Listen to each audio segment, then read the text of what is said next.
Mlima lazima ipasuke kwa sababu sisi tumetumia vibaya miaka 40 years. Tuliunga mkono Jomo Kenyatta miaka 14. Tukaunga mkono Mwai Kibaki miaka 10. Tukaunga mkono Uhuru Kenyatta miaka 10. Tukaunga mkono Rigathi Gachagua miaka 2. Hiyo ni more than 34 years. Nani anawatumia vibaya? Ni Wakikuyu. Wakati sisi tumefikiwa, Deputy President akatoka hapa kwetu, wanasema ni Soprano, wanasema ni Sofia, wanasema hajui kuongea mzuri. Hii mlima lazima ipasuke. Lazima ipasuke. Kama wakati nyinyi mko na uongozi ndio iko sawa, wakati sisi tuko naye ndio mbaya, waje ipasuke. Kama wakati mko kwa serikali, hiyo serikali ni mzuri, lakini wakati sisi tuko kwa serikali ni one term.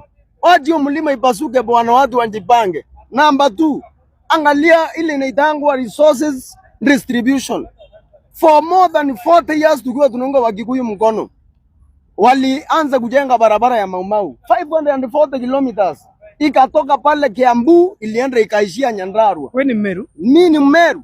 Hakuna Maumau roads Meru, Embu na Tharaka Nithi, na zilijengwa na Uhuru Kenyatta, imetumia 33 billion 540 kilometers. Hiyo madharau. Kwani sisi wa Meru hatukuwa na Maumau ili mjenge Maumau roads zitumike tuma hapo west, hapo kwa Wakikuyu tu, na mnasema sisi sote tuko Mount Kenya, lakini wakati ya kujenga Maumau roads azifiki Meru, azifiki Embu, azifiki Tharaka Nithi. Angalia mambo ile ndio carriage inaitwa Keno Sagana Maruo ndio carriage.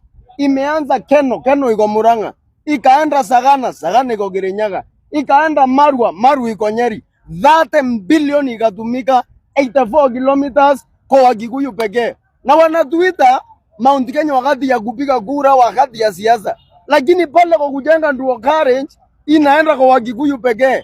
Sisi sio wajinga tena, tumefunguka macho. Ndio maana tunasema hiyo mlima ipasuke my friend, na ni lazima ipasuke. Hakuna mtu atazuia kupasuka kwa mlima.